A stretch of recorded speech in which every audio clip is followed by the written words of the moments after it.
Bismillahirrahmanirrahim. Selamat pagi Sobat Muardi dimanapun Anda berada. Pastikan Anda dalam keadaan sehat dan bahagia. Ya, seperti kita ketahui juga bersama bahwasanya kasus COVID-19 akhir-akhir ini semakin meningkat ya. Tetap jaga protokol kesehatan. Jangan lupa pakai masker ya. Karena masker itu sangat penting. Di mana masker itu selain melindungi diri kita dari COVID-19 juga menghindari kita dari buruk rupa. Ya, pada pagi hari ini kita akan membahas sedikit tentang permasalahan yang ada di dalam organ, ya, salah satu organ dalam kita, ya, organ dalam manusia, dimana itu adalah jantung, ya. Dimana dengan judul peran rehabilitasi jantung pada pasien pasca serangan jantung, yang telah hadir di tengah-tengah kita seorang narasumber, seorang pakar, seorang dokter spesialis jantung, yaitu Dr. Asri Kurniati Martiana. Selamat pagi dokter. Pagi dokter Nonot. Assalamualaikum warahmatullahi wabarakatuh. Waalaikumsalam. Ya, kebetulan beliau ini adalah senior saya dan saya sangat mengenal sekali beliau ya, karena sangat humble, ramah, luar biasa. Ya. Pokoknya kita mau menimba ilmu nanti dari beliau. Insya Allah. Ya. Sehat dokter? Alhamdulillah sehat. Waduh, alhamdulillah semangat sekali. Ya, pagi ini kita membahas tentang rehabilitasi jantung dokter, dari serangan jantung. Ya, mungkin bisa sedikit kasih pembukaan apa sih dok serangan jantung itu dok? Serangan jantung, oke. Jadi pasien-pasien rata-rata ya yang mengalami serangan jantung, baik disadari ataupun tidak disadari, mayoritas tuh keluhannya adalah tidak nyaman pada dada, terutama nyeri ya, dada yang rasa nyeri, atau ampek atau terasa berat gitu ya, biasanya dipicu sama aktivitas fisik atau stres gitu. Jadi mungkin kalau misalnya udah ada warning, oh kalau aktivitas biasanya nyapu ngepel biasa aja nih gitu, ibu-ibu kok tahu-tahu sekarang dada saya nggak nyaman ya, mungkin itu udah ada warning bahwa akan kemungkinan terjadi serangan jantung di kemudian harinya gitu. Oh, jadi yang gitu, harus. Jadi, ya. Apakah serangan jantung itu selalu mendadak, dokter? Sebenarnya tidak selalu. Tapi seringnya ada warning ya, yang tadi saya bilang. Jadi warning, terus tiba-tiba nyeri dada hebat. Nah, terus baru deh kontrol masuk ke UGD. Ada juga memang beberapa orang yang tidak merasakan apa-apa, yang tadi dibilang mendadak, nah tau-taunya ambruk gitu, atau nyeri dadanya mungkin tidak signifikan. Tapi biasanya populasi seperti itu mungkin orang-orang yang pada sakit-sakit diabetes gitu ya, dimana sensitivitas terhadap nyerinya itu sudah banyak berkurang.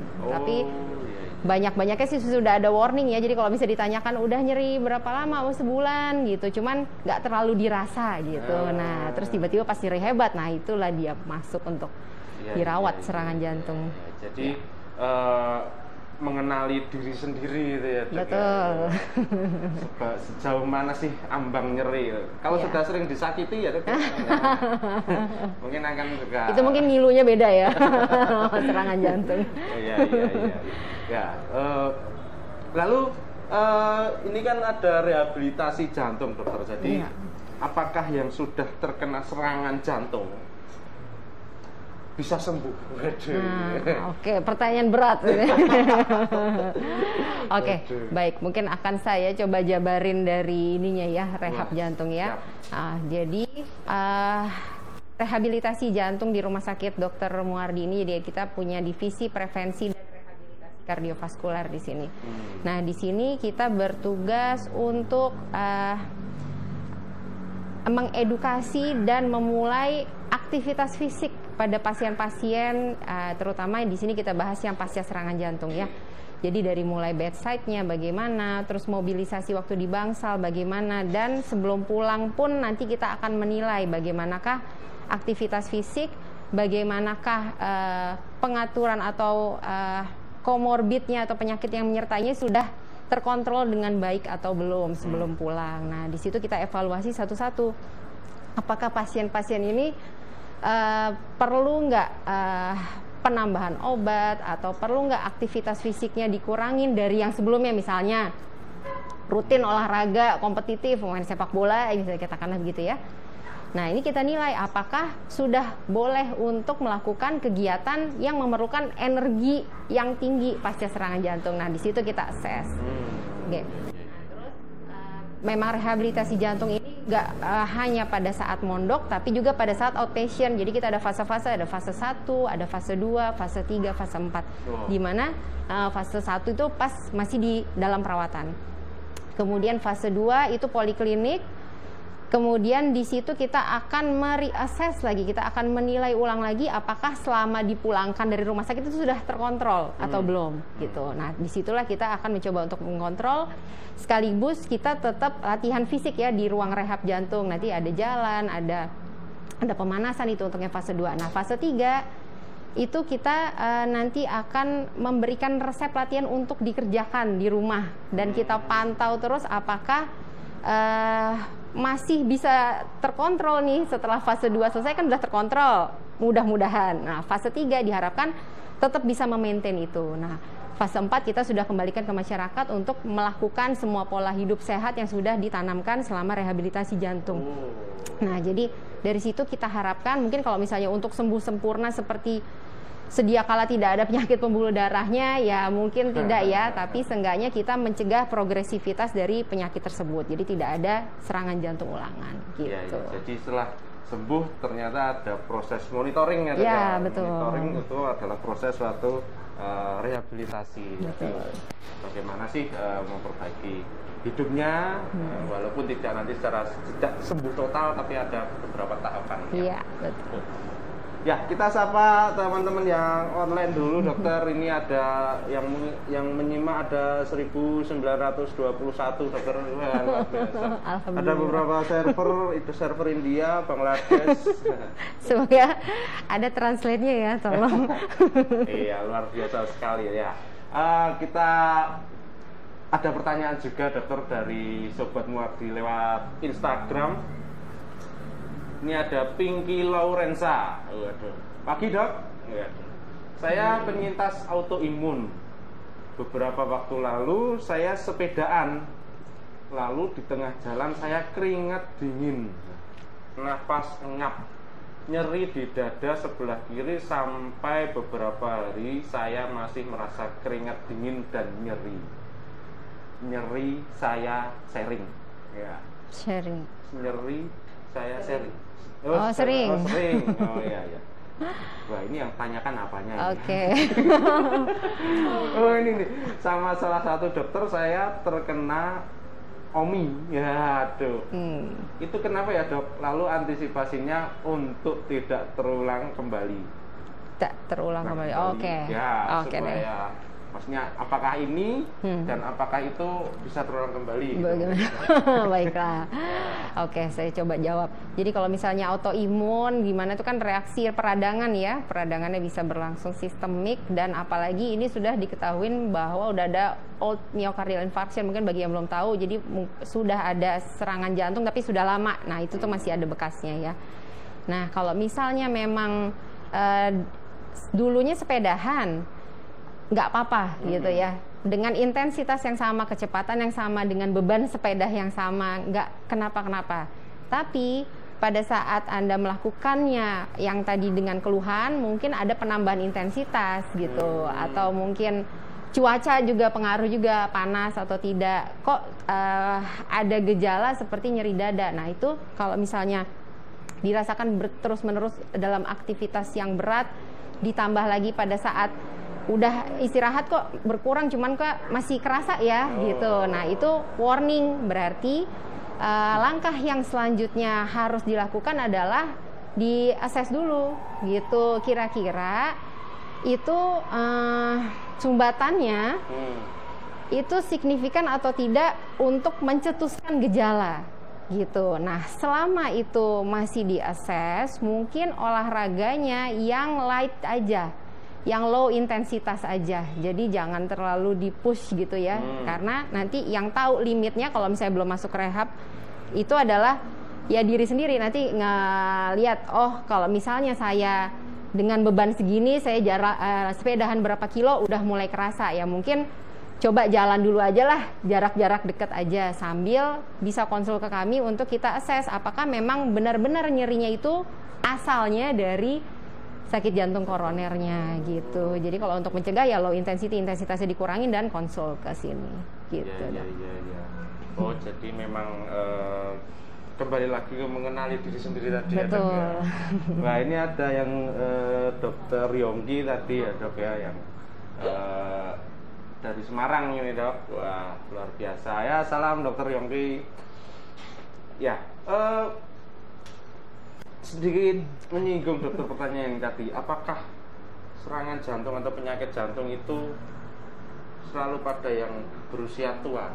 Nah, ini yang biasanya ada teman saya itu yang misalnya kan ada, wah teman saya itu kok serangan jantung. Ada yang udah tua tapi kerjaannya ngerokok, ngebir tapi nggak apa-apa. Nggak apa-apa. Itu gimana itu, Dok? Itu baik. Kalau misalnya trennya ya, Dok, sekarang, kalau trennya sekarang itu udah bergeser. Kalau zaman dulu mungkin orang-orang tua 60-70 tahunan gitu ya baru kena serangan jantung. Kalau sekarang tren yang pasien-pasien saya di rehab itu umurnya 30 tahunan. Untuk yang laki-laki. Kalau untuk yang perempuan itu umurnya 40 tahunan. Gitu. Nah, bukan mungkin ya, harusnya kita punya stratifikasi resiko sendiri karena ini udah berubah gitu ya zamannya. Kalau zaman dulu mungkin orang kalau misalnya mau minum minuman keras atau alkohol dan sejenisnya itu kan masih di limited tempat aja, nggak terlalu bebas kalau saya lihat seperti zaman sekarang ini ya. Jadi yang perlu kita tahu juga, satu, kita tuh kan nggak punya enzim. Sebagai orang Asia, memang kita punya defek tidak punya enzim yang baik untuk mencerna alkohol, ya kan, Dok? Dibandingkan orang-orang Europe, orang-orang Amerika gitu ya, orang-orang Asia gitu. Jadi mungkin dalam kadarnya yang dikit aja itu nggak bagus gitu. Nah, kalau saya perhatikan pasien-pasien yang usia muda, selain merokok, biasanya dia alkoholik juga, riwayat minum alkohol, atau enggak, mungkin kita enggak ngegali lebih lanjut, mungkin ada drug abuse juga. Dan pergeseran ke anak-anak muda ini mungkin juga pola stresnya, pola makannya juga, sama fasilitas dari hiburan yang sangat-sangat banyak. Jadi sedentary lifestyle itu dari mulai kecil sudah sangat ditanamkan pada mungkin generasi kita ya.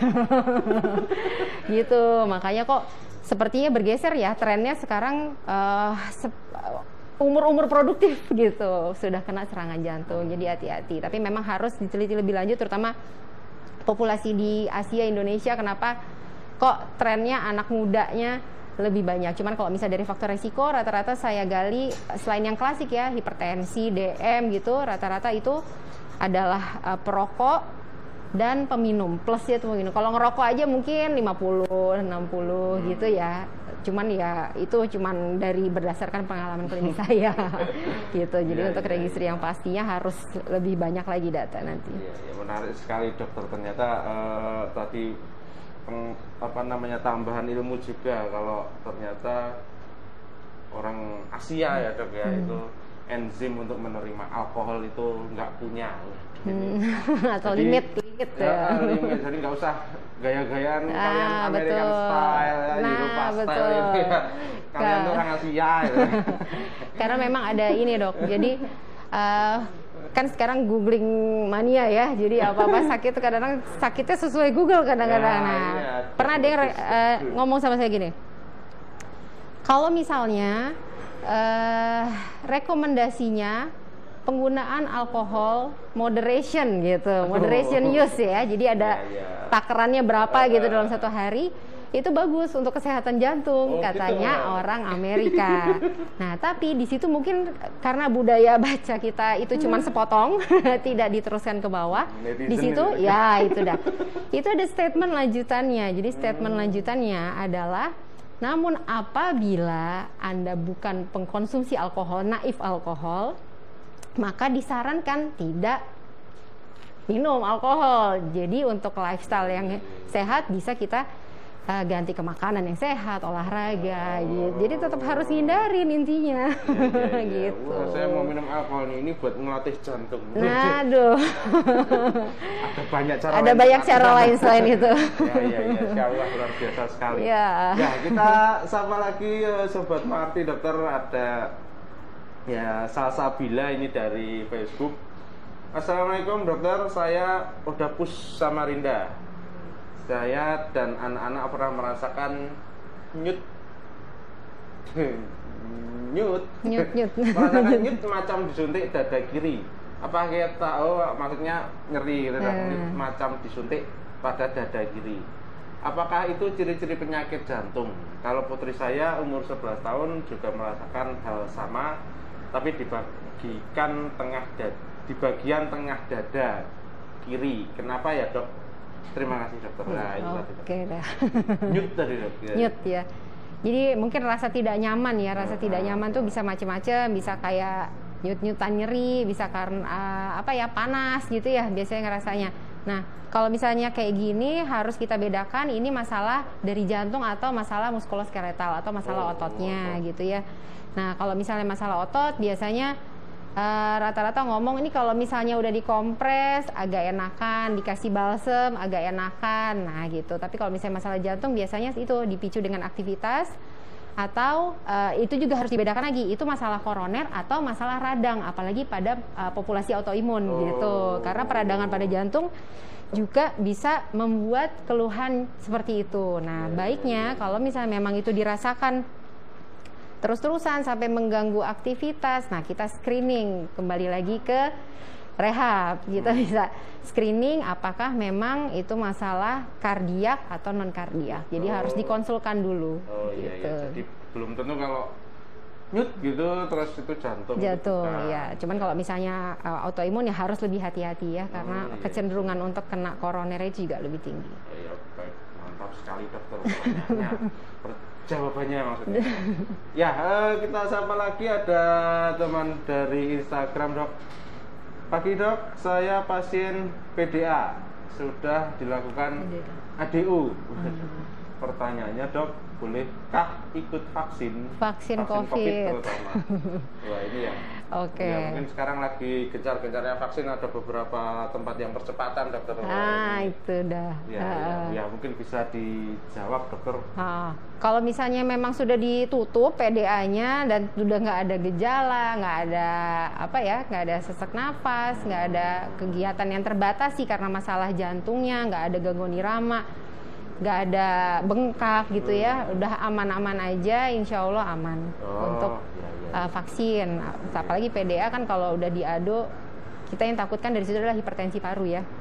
Dan kalau udah ditutup diado, ya harusnya sudah disingkirkan masalah itunya, hipertensi parunya gitu. Jadi insya Allah mudah-mudahan kalau nggak ada gejala yang berat ke jantungnya, boleh misalnya stabil klinisnya. Ya. Dan nanti setiap vaksin ada screening juga dari dokter ya di tempat. Apakah layak atau tidak ya dok ya? Ya boleh, tapi dengan screening di tempat nanti bagaimana? Ya siap. Ini ada dari Facebook dok, Tri Joko Setiono. Waduh. Selamat pagi dokter, saya pasien miastenia gravis dan saya menggunakan terapi metil prednisolon. Agak lama dan ternyata ada pengaruh pada detak jantung, dan saat dirawat di ruang HCU pernah detak jantung sampai 215 dan kadangkala detak jantungnya kurang beraturan. Dan saat itu saya tidak merasakan sakit dan sejenisnya. Bagaimana hal ini bisa dijelaskan? Ini pasien mati apa ya dok ya? Pasiennya dokter Astri nih. Ya. Dokter Agus kayaknya. Ya silakan dokter. Oke.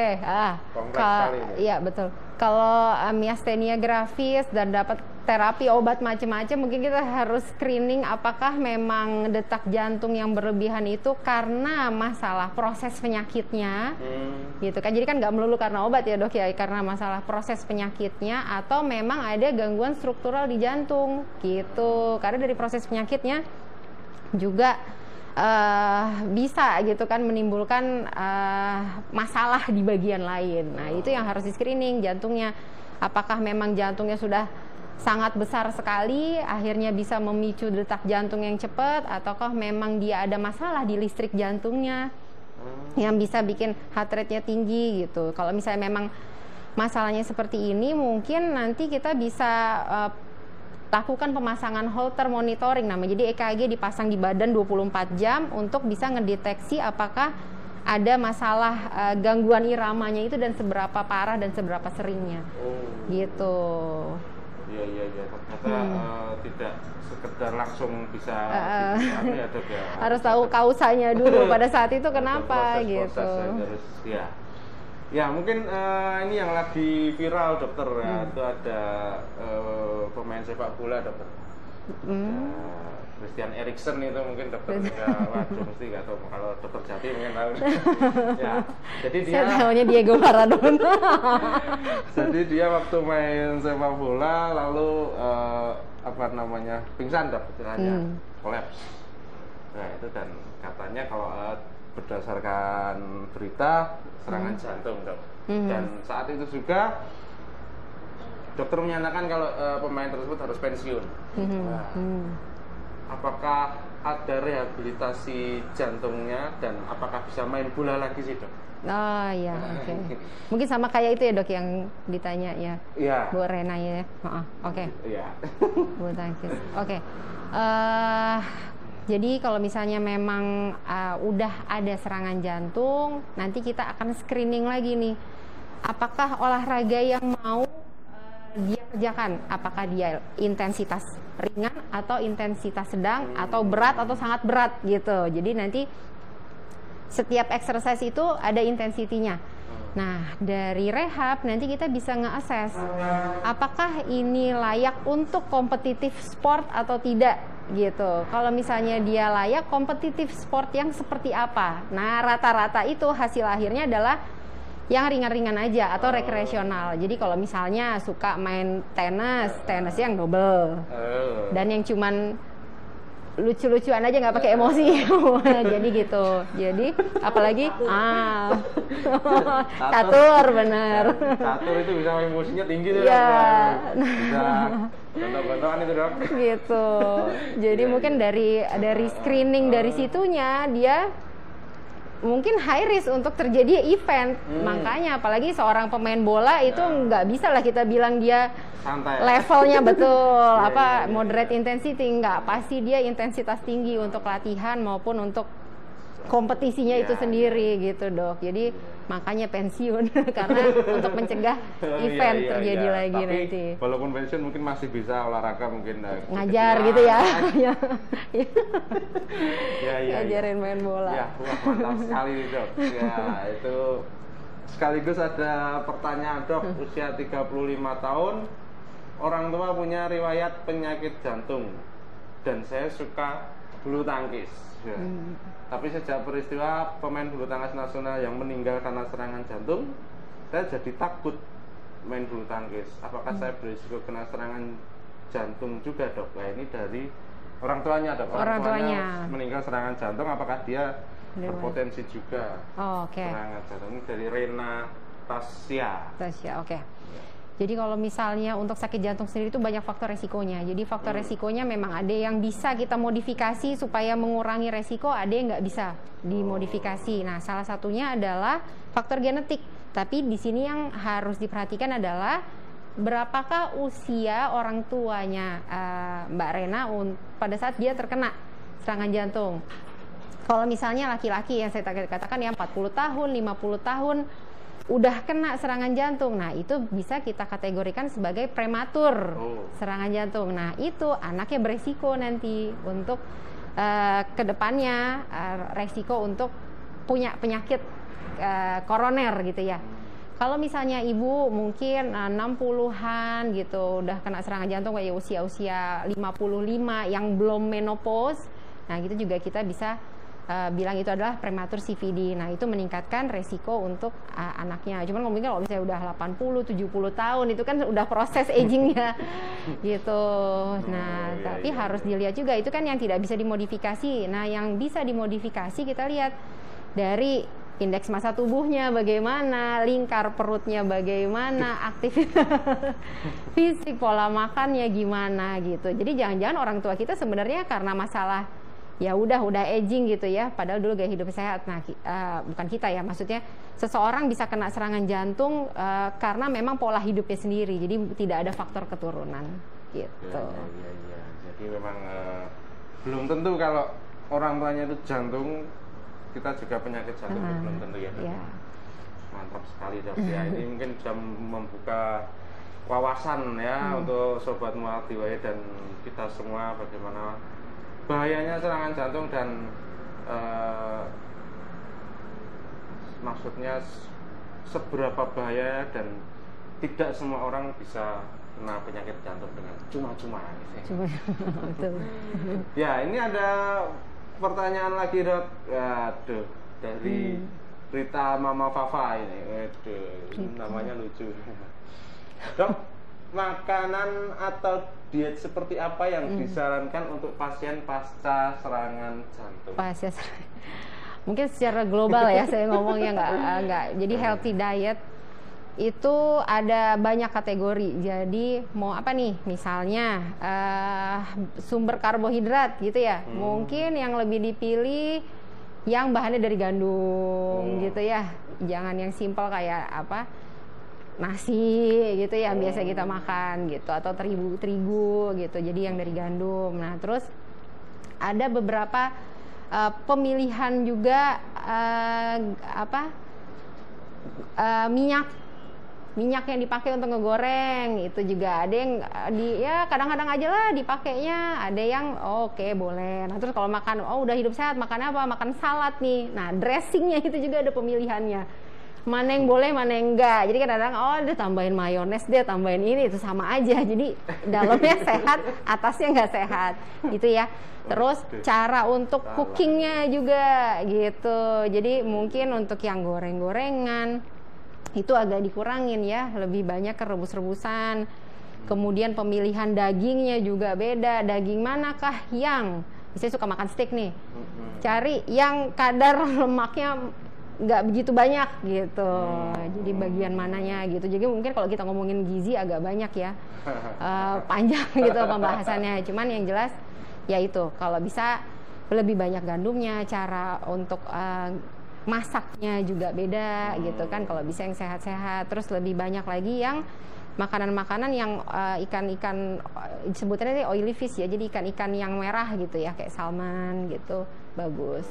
Ya, makanya healthy lifestyle katanya sih mahal, tapi nggak juga kok gitu. Kalau misalnya dijalanin it worth lah. Soalnya kan kalau sakit jantung obatnya lifetime, lebih mahal lagi nanti biayanya. Gitu. Jadi, memang kita harus dari sekarang mungkin ya Dok, harus menjaga makanan, karena di luar sana kan banyak kuliner yang apalagi di Solo ini. Bahaya. Ya, laten. Bahaya. Nah, setelah tadi makanan, wah ini ada olahraga dari Ardian Bayu.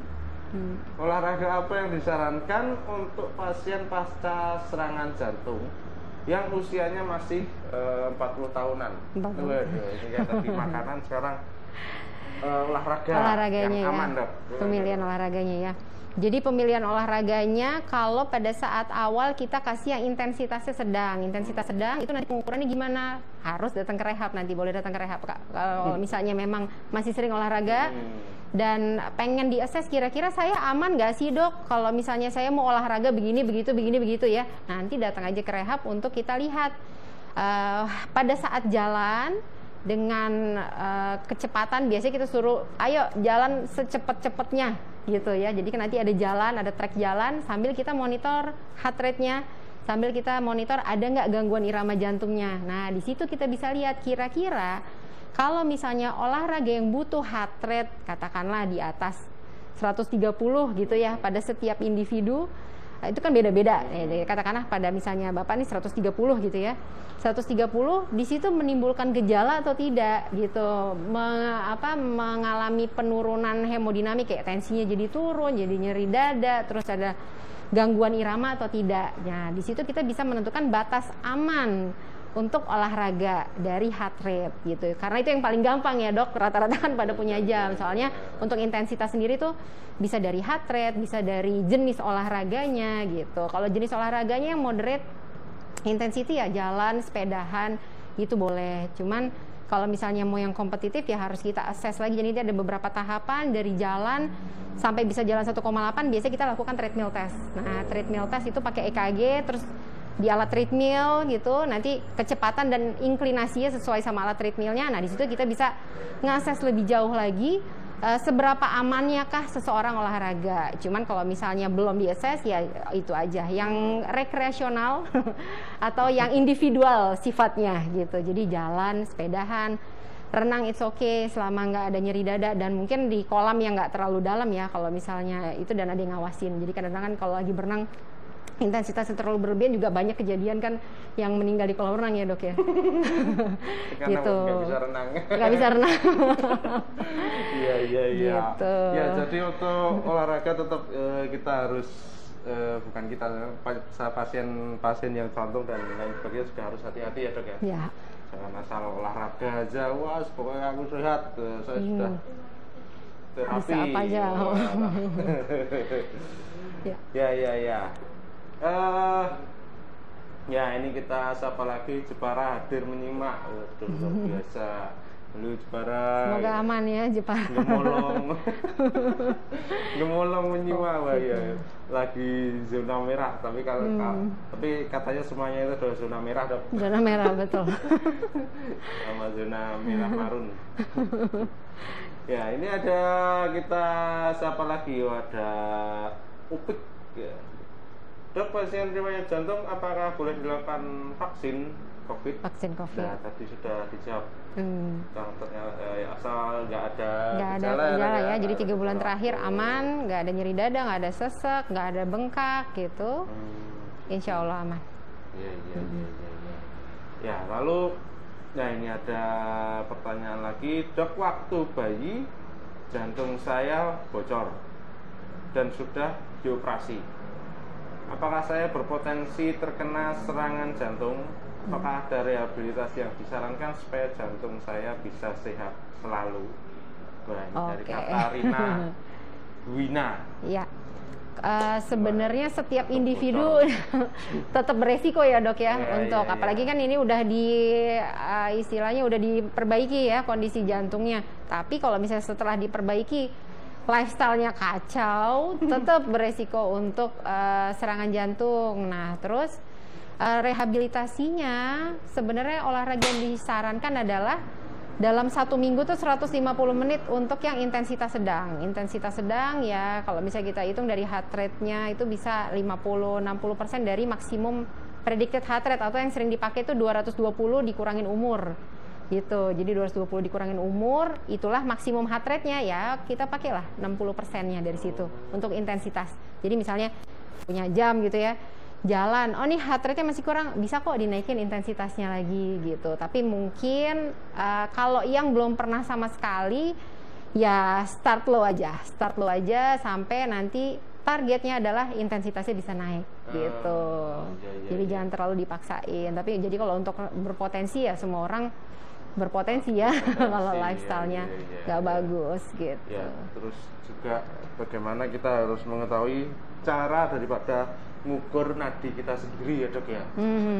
Ya betul. Kalau nggak ada jam sekarang ada jam ya, bisa pakai jam. Kita raba-raba sendiri lah. Iya. Saya raba-raba nanti ya. Nah, ini nyambung Dok, seperti apa tanda serangan jantung saat olahraga dan kapan kita harus waspada? Nah, ini maksudnya kalau misalnya tanpa treadmill tadi, Dok, di awal, kapan sih waduh ini jantungku nggak kuat ini ya, itu tandanya. Betul. Ya mayoritas sih ini ya ampek ya atau berat gitu. Jadi kalau mau melanjutkan kayak udah nggak bisa catch up gitu ya. Jantungnya udah nggak kompromi dengan intensitas yang dilakukan, terus udah kerasa nyeri dada, udah kerasa nggak enak, apalagi kalau udah disertain keringetnya keluar terus sampai bajunya basah yang di luar olahraga ya. Biasanya kan olahraga basah, cuman kan panas gitu ya. Nah ini keringet dingin keluar, nah itu udah warning. Jadi jangan dilanjutin, karena kadang-kadang beberapa pasien yang suka olahraga kayak gitu, terus minggu depannya dikerjain lagi kayak gitu, minggu depannya lagi olahraga yang sama pingsan. Gitu. Jadi warningnya dihiraukan gitu. Jadi kalau misalnya dadanya udah kerasa nggak nyaman, apalagi udah ada keringet dingin, udah stop aja dulu gitu. Ya, ganti olahraganya. Ganti. Atau nggak screening dulu ya dok, kesini ya dok. Di gedung. Di gedung Aster. Iya. Lantai berapa dok? Lantai dari 1 sampai atas ya jantung. Tapi untuk bagian poli 1 sama 2 nanti. Nanti langsung ketemu sama dokter Astri yang sangat ramah ini ya. Dijamin belum ketemu dokternya udah sembuh. Amin. Ya. Kita sama lagi nih dok, banyak pertanyaan dok, ada 500.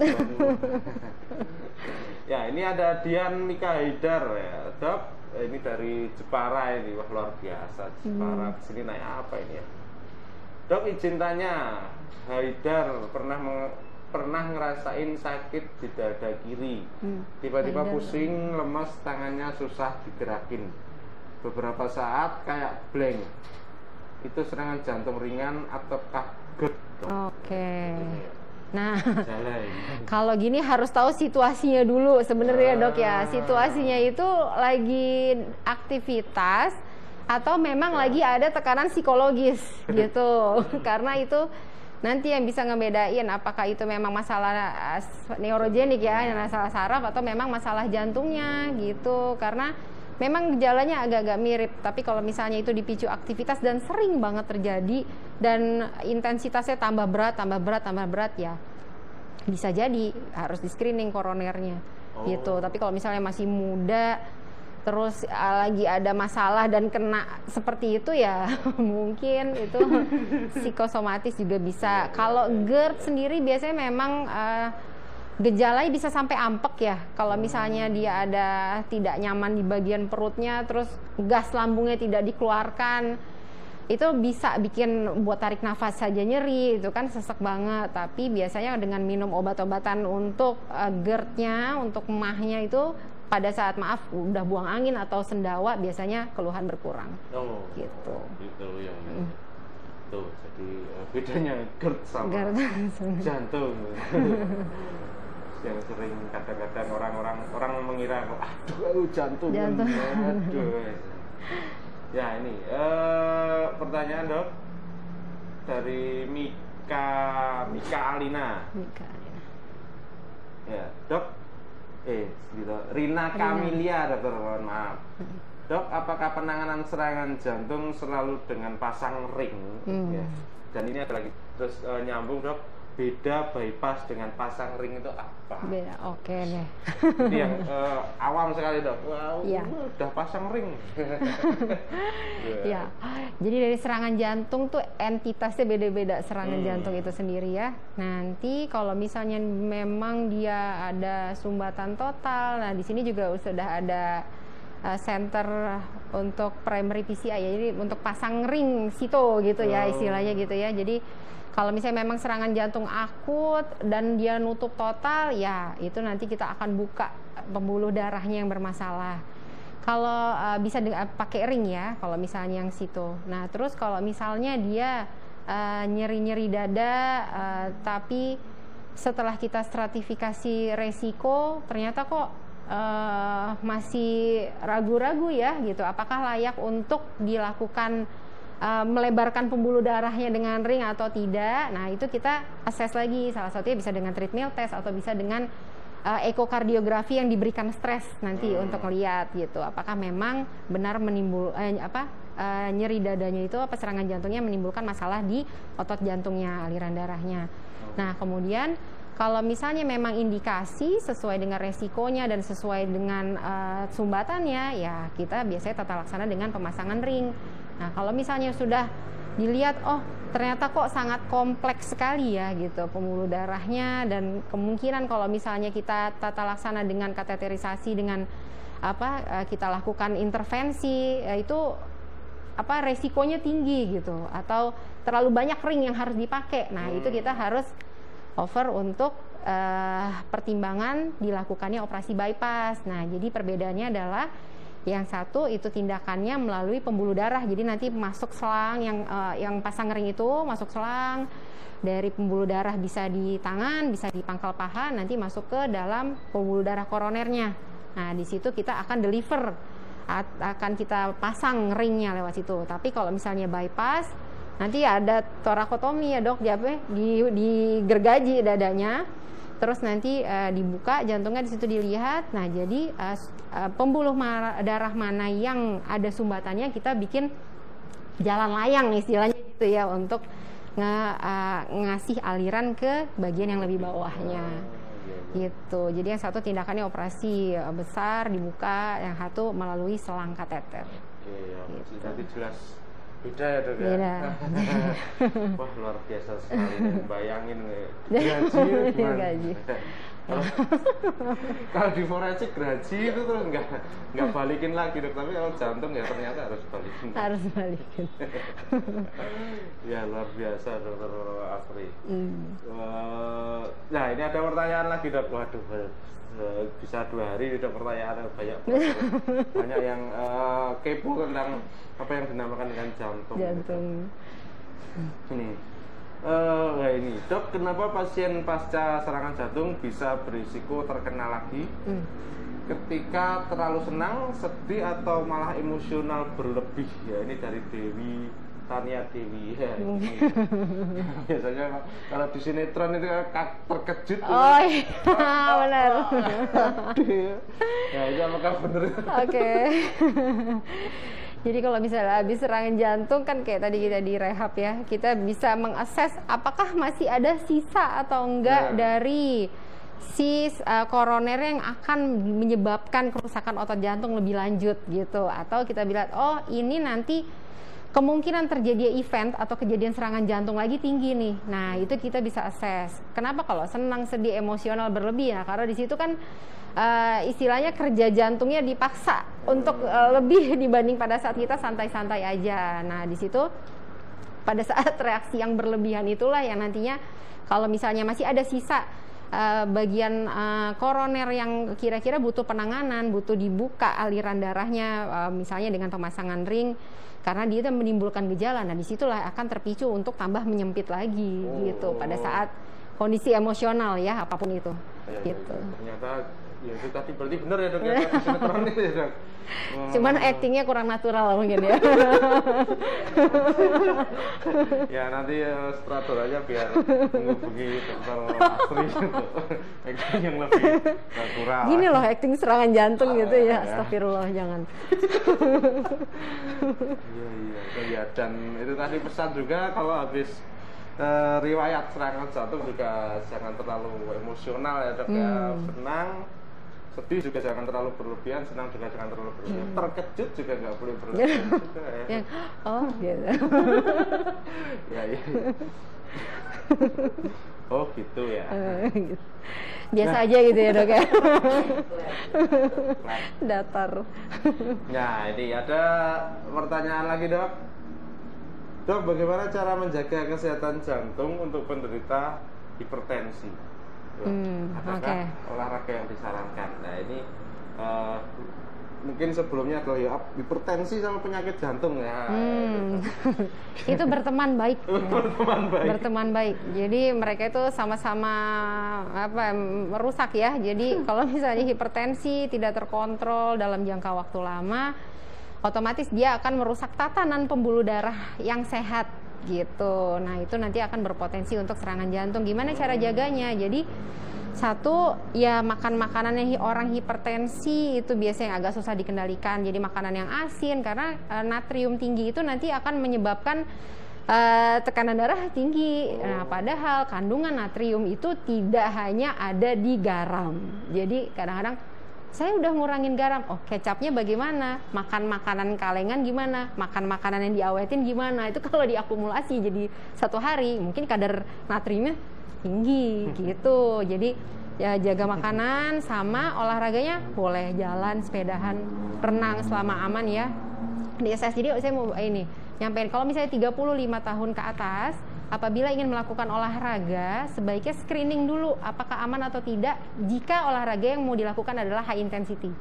Gitu. Jadi untuk nilai batas amannya untuk screening. Jadi kita lihat satu-satu nih ada masalah koroner nggak masalah. Nah gitu. Jadi mungkin karena udah banyak kejadian masih muda meninggal pada saat olahraga, nah kita harus screening di situ. Jadi jalan-jalan apa boleh, sama kalau misalnya memang pakai obat, minum obat terus hipertensi itu. Jadi nggak sewaktu-waktu akan jeblek gitu pembuluh darahnya pada saat exercise. Angkat-angkat beban juga disarankan untuk resistance, tapi ingat pada saat melakukannya jangan falsafah jangan ngeden gitu ya pada saat. Jadi inhale exhale-nya harus pas gitu. Gitu. Ya, ternyata apa ya? Kembali lagi ke mengenali diri sendiri tadi ya. Wah, ya ini Dok, ada teman dari Facebook Dok. Benar, dari Arifah Wardatin.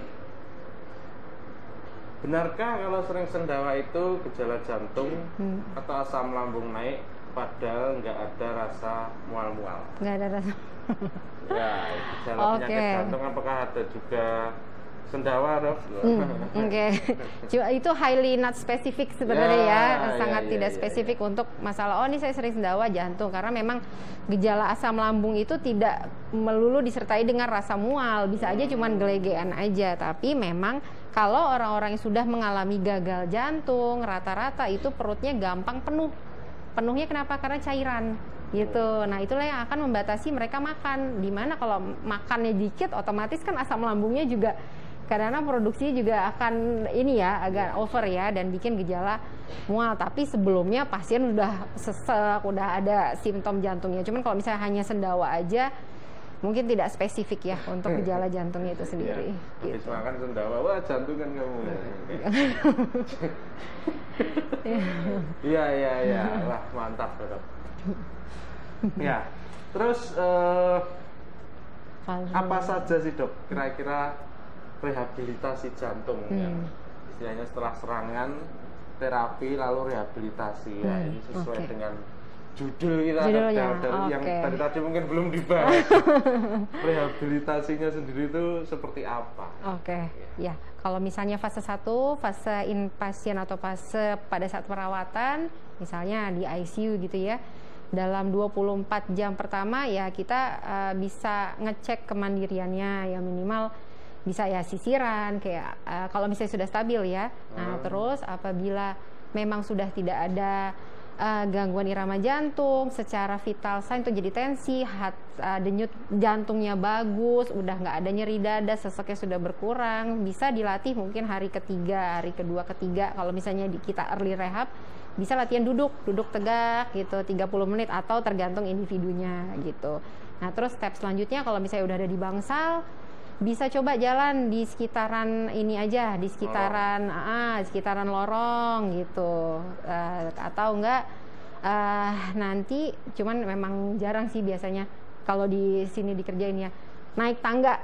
Nah evaluasi ya, naik turun tangga masih ada gejala atau enggak. Nah itu sekaligus juga kita bisa evaluasi apakah obatnya udah adekuat atau belum yang diberikan, jadi terapi udah maksimal atau belum sebelum discharge. Nah gitu, jadi mungkin mobilisasi jalan-jalan dulu, kemudian sebelum dikeluarkan atau sebelum dipulangkan, nanti kita ada program rehab jantung di Aster 2. Nah di situ nanti dipasang EKG, dilihat di monitor, kita tes kemampuan berjalan 6 menitnya. Jadi selama 6 menit jalan tuh secepat-cepatnya. Nah itu berapa meter kuatnya. Nah dari situ juga kita bisa melihat, oh ini kemampuannya sekian METS. METS itu adalah energi yang dibutuhkan untuk melakukan suatu aktivitas gitu. Jadi misalnya energi 4 METS gitu ya. Oh ini olahraga untuk 4 METS. Itu artinya adalah 4 kalinya energi yang dibutuhkan dibandingkan kalau kita duduk santai-santai gitu. Nah itu 4 METS. Nah di situ nanti kelihatan ini kemampuannya berapa METS. Nanti kita rekomendasikan untuk exercise di rumah untuk mulai fase kedua. Nah fase kedua tuh poliklinik. Nanti bisa sampai 3-4 bulan kita evaluasi sampai final dari fase 2 kita lakukan treadmill test untuk melihat prognosisnya. Ini kira-kira gimana nih kalau kita treadmill, apa ada tensi turun nggak ya, ada gangguan irama jantung nggak ya. Nah itu untuk bisa aktivitas. Jadi di sini kita lumayan komprehensif ya dok. Jadi ada edukasi tentang penyakitnya, ada edukasi tentang bagaimana gaya hidupnya, bagaimana harus melakukan aktivitas, bagaimana kembali bekerja gitu. Dan yang terakhir mungkin suka agak malu-malu ya, hubungan suami istri setelah serangan jantung. Jadi intinya untuk kembali ke untuk kembali ke aktivitas fisik seperti semula. Karena kadang-kadang orang sakit serangan jantung tuh nggak pede gini, dok kayaknya saya udah nggak boleh ngapa-ngapain. Nah itu salah gitu. Karena ya sebaik-baiknya itu adalah kita tetap aktif ya dok ya. Ya karena kalau udah nggak aktif itu chaos biasanya. Gitu. Ya. Terima kasih dokter. Jadi yang perlu digarisbawahi adalah di hubungan suami istri tadi jangan sampai ngoyo berarti. Betul. Boleh tapi jangan sampai ngoyo. Ya ini ada pertanyaan lagi dok. Dokter Astrid pada Astrid. Tanpa deh. Boleh bertanya, ada adil riwayat berdebar-debar sering kali ya? Sering berdebar-debar. Aduh. Apakah aman untuk aktivitas? Oke deh. Lumayan awam ini dok ya. Tapi sering dikeluhkan ya. Ya. Jadi kok sedikit jelaskan dok. Ya.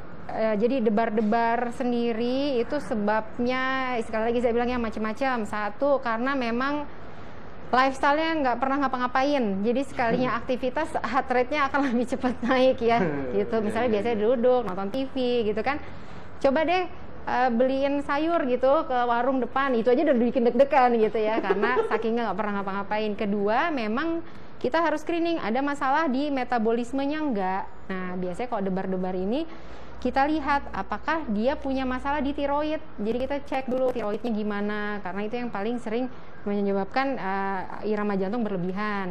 Nah setelah itu kita screening lagi masalah struktur jantungnya ada atau enggak yang bisa bikin berdebar-debar gitu. Nah terakhir kita bisa lihat di Holter monitoring, tapi itu juga setelah mungkin exercise dulu ya gitu. Setelah exercise mungkin nggak terlalu sering berdebar-debar ya, berarti itu masalahnya gara-gara lifestyle-nya terlalu banyak nggak ngapa-ngapain gitu.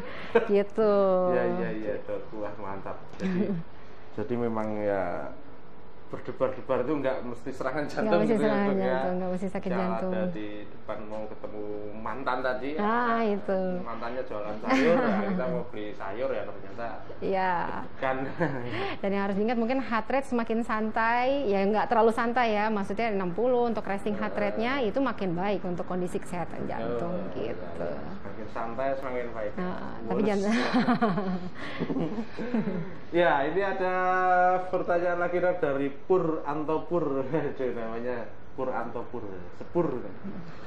Obat tekanan darah tinggi dalam waktu yang lama apa tidak bahaya dok? Ya ini ya biasanya kan untuk darah tinggi kan obatnya jangka panjang. Jangka panjang ya obat betul. jantung juga. Oke. Dan apa tidak bahaya dokter?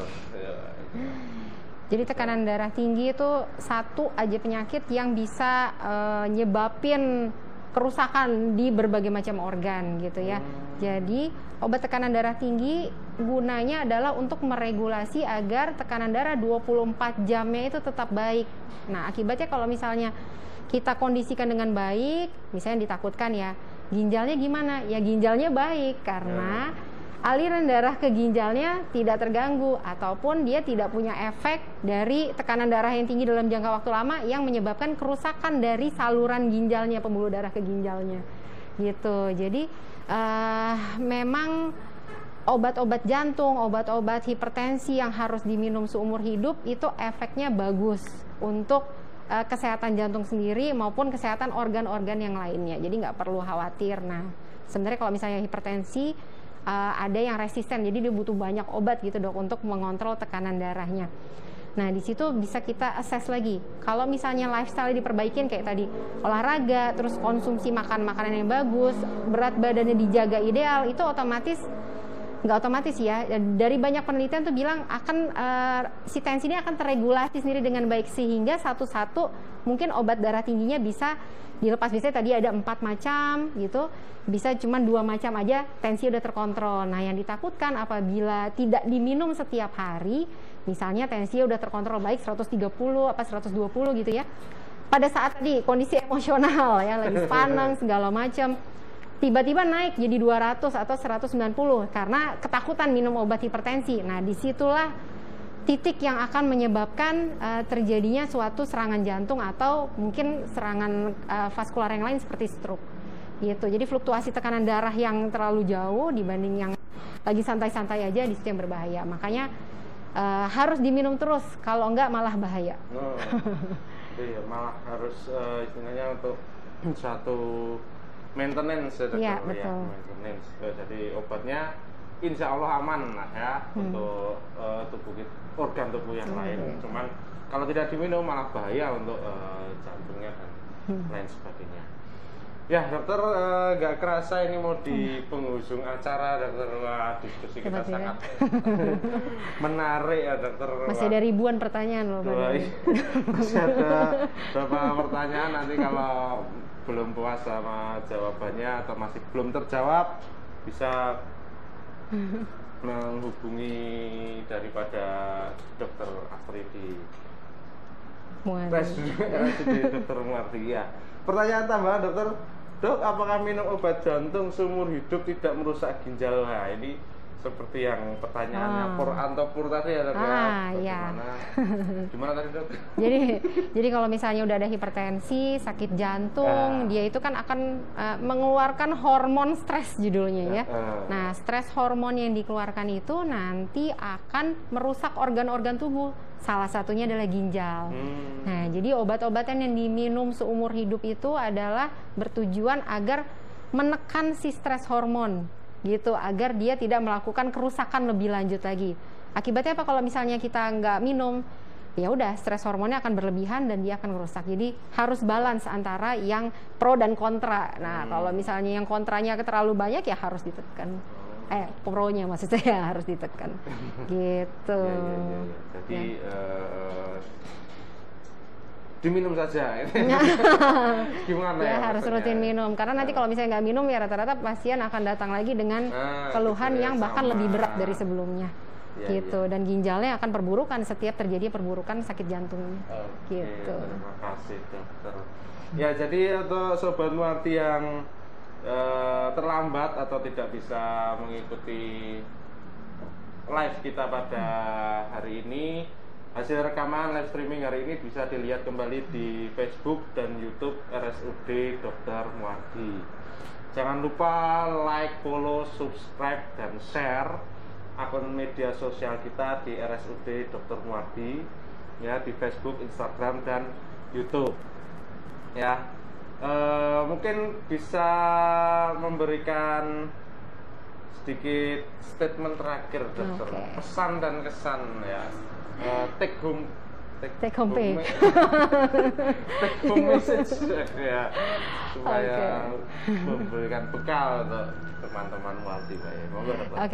Jadi rehabilitasi dan prevensi dari kardiovaskular sendiri ini sangat penting terutama untuk pasien-pasien yang pasca serangan jantung, sehingga pasien lebih aware sama sakitnya, lebih paham kenapa harus mengkonsumsi obat ini itu, lebih takut untuk hidup tidak sehat lagi ya, karena mungkin tidak mau mengulangi serangan jantung lagi, sehingga kedepannya yang saya harapkan lebih pede untuk bisa kembali ke masyarakat gitu. Jadi dengan persiapan yang seperti itu, insya Allah angka depresi pasca serangan jantungnya juga akan menurun, sehingga nanti angka mortalitas kematian atau angka kembali serangan jantungnya juga akan turun. Jadi bisa hidup sehat walaupun sudah mengalami serangan jantung gitu. Gitu ya. Luar biasa sekali untuk pesan yang harus kita ingat-ingat ya, bahwasanya serangan jantung itu bukan akhir dari segalanya ya. Ada rehabilitasi dan pengobatan yang tentunya bisa dijalankan oleh untuk teman-teman yang menderita serangan. Ya, begitu dokter untuk Ya. hari ini diskusinya sangat menarik sekali. Terima kasih. Sama-sama dok. Ya, sekian dari kami untuk pada pagi hari ini. Mudah-mudahan bermanfaat. Kurang lebihnya kami mohon maaf. Wassalamualaikum warahmatullahi wabarakatuh. Waalaikumsalam warahmatullahi wabarakatuh.